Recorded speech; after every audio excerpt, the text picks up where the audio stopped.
ہمارے ہاں بسا اوقات نوجوان یہ سوال کرتے ہیں کہ قرآن پاک میں کہاں لکھا ہے کہ شراب حرام ہے، کہاں لکھا ہے، کس جگہ لکھا ہے؟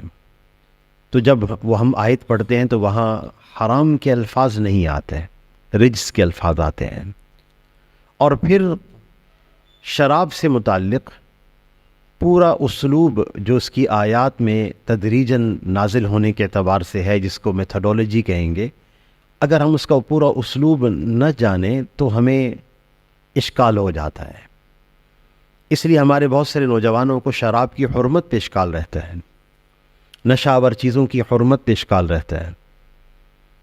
تو کبھی کوئی ایسا موقع ہو تو پوری بات ان کے سامنے رکھی جائے۔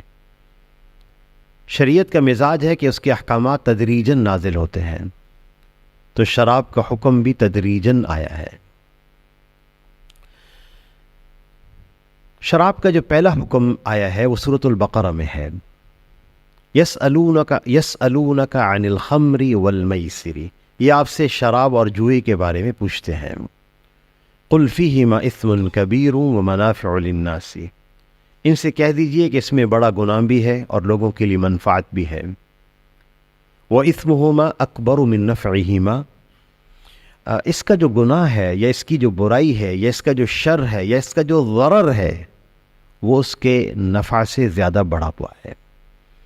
بسا اوقات سن کر یہ بات ذہن میں آتی ہے کہ شاید جب نفع ہے تو نفع کے لیے تو استعمال کیا جا سکتا ہے اس کو۔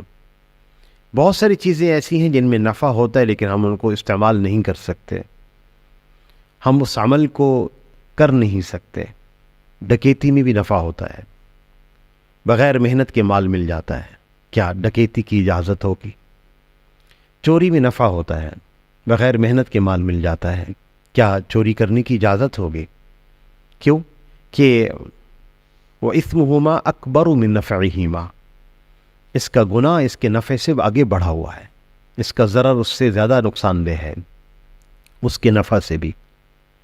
دوسری آیت جو قرآن پاک میں نازل ہوئی، وہ دوسرا حکم شراب کی حرمت کے بارے میں نازل ہوا، وہ یہ تھا وَلَا تَقْرَبُوا الصَّلَاةَ وَأَنْتُمْ سُكَارَىٰ، تم نماز کے قریب نہ جاؤ جب تم نشے کی حالت میں ہوا کرو۔ بعض حضرات سے نماز کی تلاوت کے اندر ایک خطا ہو گئی تھی اور فحش خطا ہو گئی تھی، جس کے سبب سے یہ آیت نازل ہوئی۔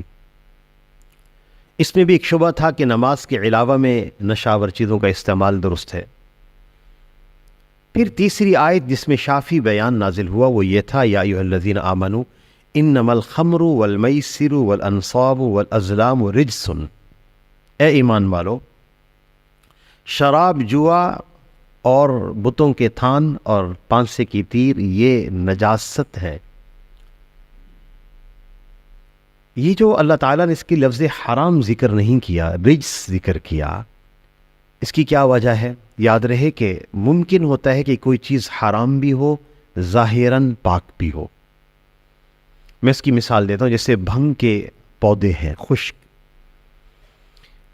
بھنگ مکروہ تحریمی کہلائے گی، اور اگر اس کے پودے ہمارے جسم کو لگ جائیں، خشک پودے ہمارے جسم کو چھو جائیں، جب ہم کھیتوں میں سے گزر رہے ہوں یا جھاڑیوں میں سے گزر رہے ہوں، عام طور پر خود رو جھاڑیوں کی صورت میں یہ اگتی ہے، اور وہ ہمارے کپڑوں سے چھو جائے تو ہمارے کپڑے ناپاک نہیں ہوتے، لیکن اس کا استعمال حرام ہے۔